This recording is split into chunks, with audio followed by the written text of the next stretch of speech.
Hey everyone, if you plan to retire and file for Social Security before you reach your full retirement age, you need to carefully understand the Social Security earnings limit. Now, this is a limit on the amount you can earn while you are also collecting Social Security retirement benefits. Now, it's almost always based on earnings for the year, so your annual earnings, but there are certain periods where it's your monthly earnings that are counted. And these earnings amounts change every year, so in today's video, I'm going to cover the monthly earnings limit for 2021. But first, if you're new here, be sure to subscribe.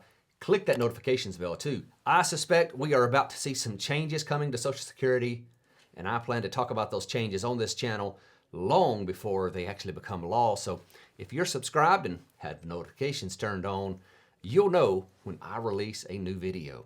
So the topic of the earnings limit is already confusing enough, and it doesn't help that sometimes it's a monthly earnings limit that's counted, and sometimes it's an annual earnings limit that's counted.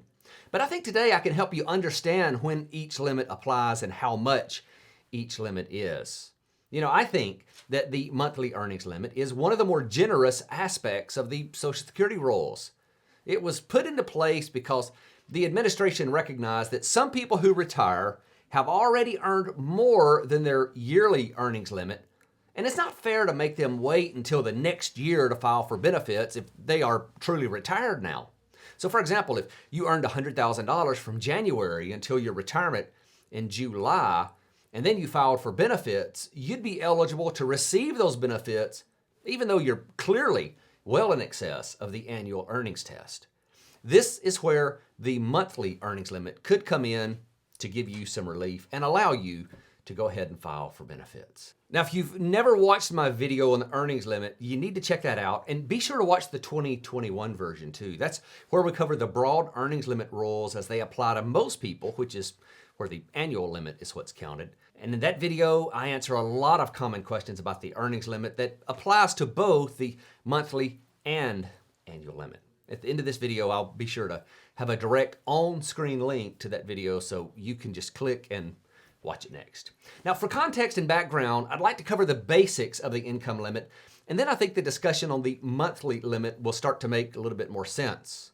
The first thing to know is that the earnings limit only applies if you are under full retirement age. If you watch many of my videos, you've heard me say that many times. Once you reach full retirement age, you can earn an unlimited amount of money and continue to receive your full Social Security benefit. Currently, full retirement age is in a period of transition for individuals who are close to retirement, so you really need to pay attention and know when you reach full retirement age. Here's a quick reference chart so you can know. If you're born between 1943 and 1954, your full retirement age is 66. For 1955 through 1959, it increases by 2 months per year. So in 1955, it's 66 and 2 months.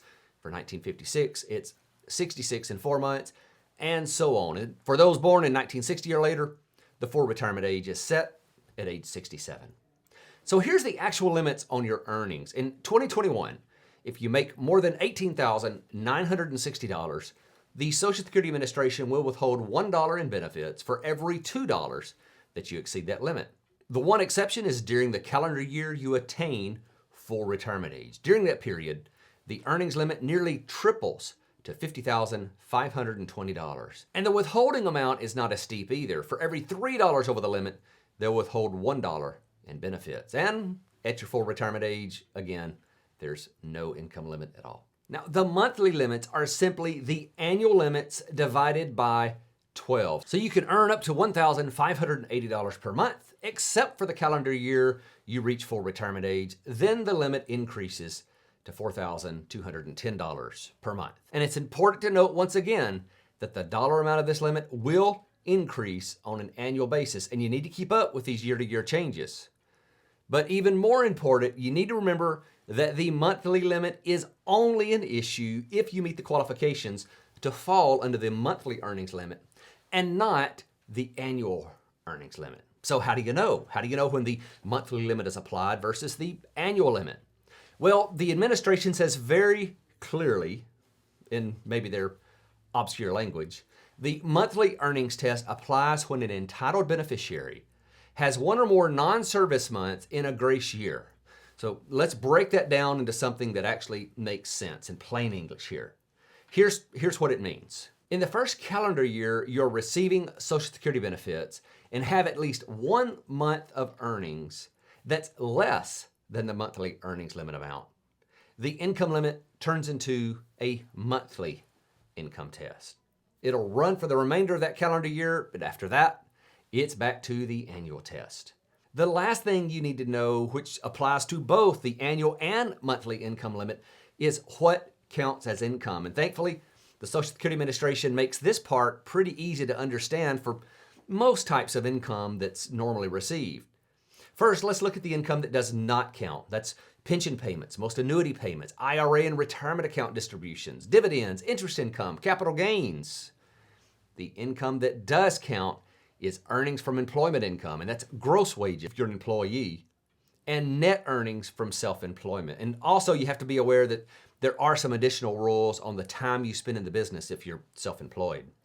So this nice little concise list will take care of 95% of all the different types of income you can receive, but just know there are numerous other types of income that can cause confusion. And I covered this in a video, the Social Security income limit, what counts as income. And I'll put a link to that video in the comments below as well. So that covers the monthly income limit for 2021 from a very high level. But as always, I'm going to link up several great resources below, including a few articles that I've written on this. And you can continue your learning and dive deeper into this. Thank you so much for watching. Have a great day.